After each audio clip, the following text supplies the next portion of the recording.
perfectly showcasing the contrasting firepower, resilience, and current trajectories of these two footballing heavyweights. First, talk about a game of two halves. Thomas Tuchel's England completely annihilated France early on to go up 4-0, looking like a vastly superior side. But then, France launched this fierce second-half resurgence, transforming right back into mental machines to pull the game back to 4-3, before England finally secured the 6-4 win. So what does this all mean?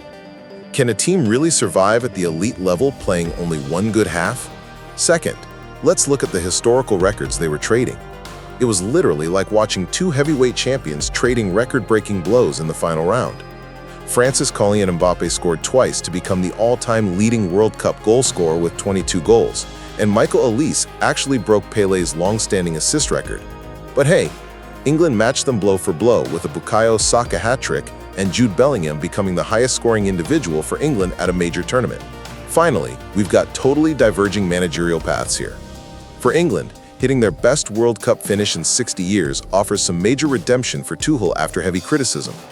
For France, it marks the really bittersweet end of Didier Deschamps' legendary 14-year reign as head coach.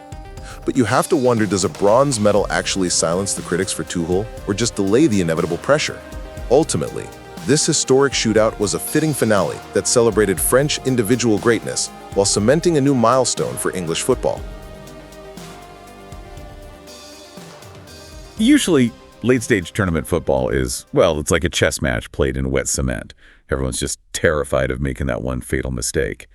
But in the 2026 Men's World Cup third-place playoff, England and France completely abandoned the chessboard. Welcome to this deep dive. Yeah, thanks.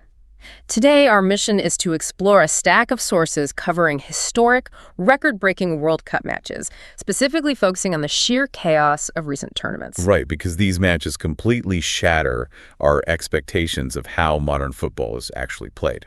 I mean, there's really no better starting point than that unbelievable 6-4 thriller in Miami. England walked away with the bronze, which is, their best World Cup finish since lifting the trophy in 1966. 10 goals in a single match. It's just wild. It is. Thomas Tuchel's England against Didier Deschamps' France. And keep in mind, this was Deschamps' final game after 14 years in charge. Oh, right. The end of an era. And Bukayo Saka gets a hat-trick, plus Jude Bellingham comes off the bench to score his 7th of the tournament. Which, by the way, is the most ever by an English player at a senior major tournament. It's incredible. Yeah. It honestly reminds me of the last day of school. The exams are over, the tension is gone, and everyone is just running wild in the hallways. That is a perfect analogy, actually. But technically speaking, what actually happens on the pitch to allow 10 goals between two elite, historically disciplined squads?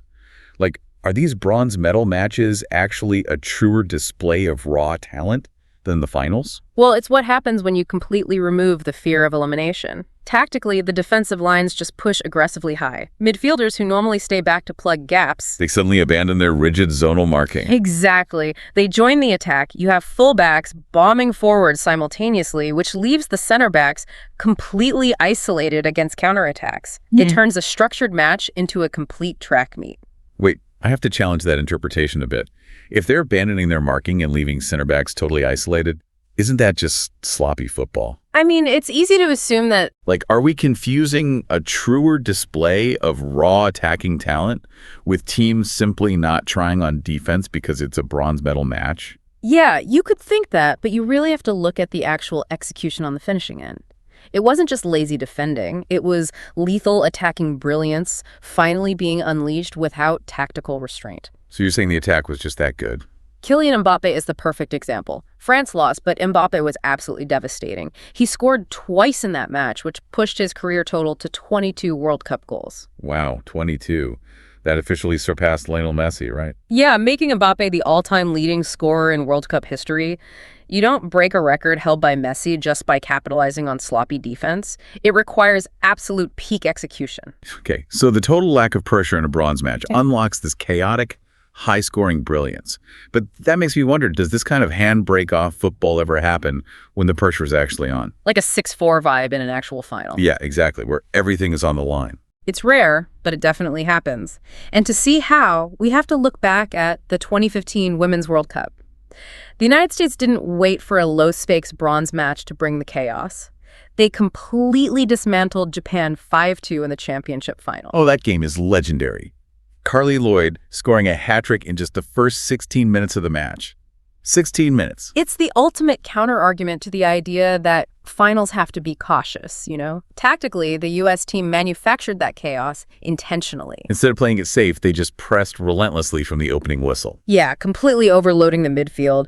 That aggressive tactical gamble shattered Japan's highly structured possession game before they even knew what hit them. It's fascinating how these historical milestones intertwine, because while that 2015 final was a massive goal fest, that same tournament actually established the blueprint for England's current bronze tradition. It really did. The 2026 men's bronze success directly mirrors the 2015 England women's team. Right, the Lionesses secured their own historic bronze medal in Canada by defeating Germany 1-0 in extra time. But that match was the total opposite of the Miami shootout. It was a grinding, cautious, highly defensive battle. Ultimately won by a single Pharrell Williams penalty, which really shows you the two extremes of late-stage tournament football. You have the tense, one-leer grind. And then you have the 6-4 shootout or the 5-2 championship sprint. Both realities exist, even if we've been conditioned to expect the slog. I think the main takeaway is that defensive, risk-averse tactics aren't a mandatory law of physics in high-stakes football. When a team decides to break the mold, Whether out of sheer freedom or a brilliant tactical gamble. exactly, the sport produces wildly entertaining spectacles. So here's a thought for you to mull over before the next major tournament kicks off. Considering the sheer heart-pounding entertainment value of matches like that 2026 third-place playoff, should football fans actually look forward to the bronze medal games just as much as the finals? Or maybe even more than those high-stakes, often overly cautious tournament finals. Yeah, because sometimes when the pressure's completely off, we get to see the game exactly how it was meant to be played.